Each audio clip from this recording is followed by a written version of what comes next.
Hello every one.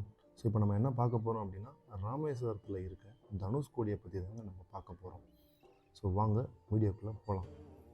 So தனுஷ்கோடியோட நேச்சுரலான அழகை பாருங்கள். ஸோ அதை சுற்றி கம்ப்ளீட்டாக ஓசனால் கவர் ஆகிருக்கு. கம்ப்ளீட்டாக ரெண்டு பக்கமுமே கடல் தான் இருக்குது. ரெண்டு பக்கம் கடல் ஸ்ட்ரெயிட்டாக ஒரு லைன் வருதுங்க. ஸோ இதுதான் இந்தியாவோட லாஸ்ட் ரோட் ஆஃப் இந்தியான்னு சொல்லுவாங்க. ஸோ நம்ம கூகுளில் டைப் பண்ணாலும் தெரியும். ஸோ லாஸ்ட் ரோட் ஆஃப் இந்தியான்னு நம்ம டைப் பண்ணோம் அப்படின்னா அது தனுஷ்கோடி தாங்க. ஸோ 1964 இது முழுமையாக மக்கள் வாழக்கூடிய இடத்துலேருந்து தூக்கிட்டாங்க. ஆக்சுவலாக கவர்மெண்ட் மக்கள் இங்கே வாழவே முடியாதுன்னு சொல்லிட்டாங்க. ஸோ ஸோ இங்கேருந்து பார்த்தா இலங்கை தெரியும்னு சொல்லுவாங்க.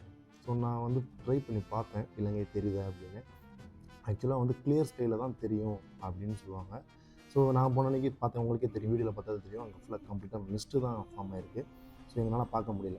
சரி, நான் கொஞ்சம் தூரம் போயிட்டே இருந்தேன். ஸோ என்ன தான் தெரியுதுன்னு சொல்லிட்டு பார்க்கலாம் போகும்போது, ஸோ ஒரு 500 மீட்டர்ஸ், ஸோ 1 கிலோமீட்டர்ஸ் எங்களை நியர்பை 1 கிலோமீட்டர்ஸ் போகும்போது அங்கே ஏதோ எனக்கு ஒரு பார்ட் தெரிய மாதிரி தெரிஞ்சது.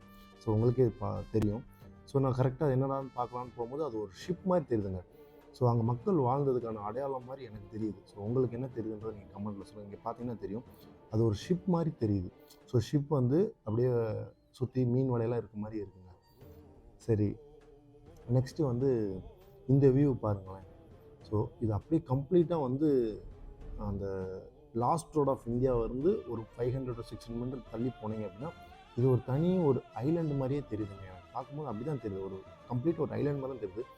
ஸோ இங்கேருந்து நம்மளோட லாஸ்ட் ரோட் ஆஃப் இந்தியா எப்படி தெரியுதுன்னு பார்க்கலாம்னு சொல்லிட்டு நான் ஸ்லோவாக மூவ் பண்ணிகிட்டே வரேன். ஸோ என்னோடய ட்ரோனோட ஷாட்டை சர்க்கிள் பண்ணி வந்துகிட்டே இருக்கேன். ஸோ அதோட அழகாக பாருங்கள். ஸோ அந்த கலர் வேரியேஷன், அப்படியே அந்த க்ளவுட்ஸ் மூவ் ஆகிறது கூட அந்த ஓஷனில் தெரியுது பாருங்களேன். ஸோ அப்படியே க்ளவுட் மூவ் ஆகிறது கூட அந்த தண்ணி அவ்வளோ கிளியராக இருக்குது. ஸோ இந்த ஒரு தண்ணி தான் ஒரு தனுஷ்கோடியே அழிச்சுதா அப்படின்ற மாதிரி எனக்கே ஒரு கேள்வியாக இருந்தது. ஸோ இவ்வளோ அழகான ஊரில் அந்த மக்கள் வாழ்ந்துருக்காங்க, இப்படி ஆகும்னு அவங்களும் எதிர்பார்க்கவே இல்லை. தாங்க அதோட வியூ, ஃபைனல் வியூ பார்த்தீங்களாங்க. ஸோ பிடிச்சிருந்தா லைக் பண்ணுங்கள். ஸோ இது மாதிரி ஏரியல் ஃபுட்டேஜ் அண்ட் வியூ தான் நான் கண்டினியூஸாக போடலாம்னு ஒரு ஐடியாவில் இருக்கேன். ஸோ சப்ஸ்கிரைப் பண்ணால் எனக்கு கொஞ்சம் மோட்டிவேஷனாக இருக்கும்.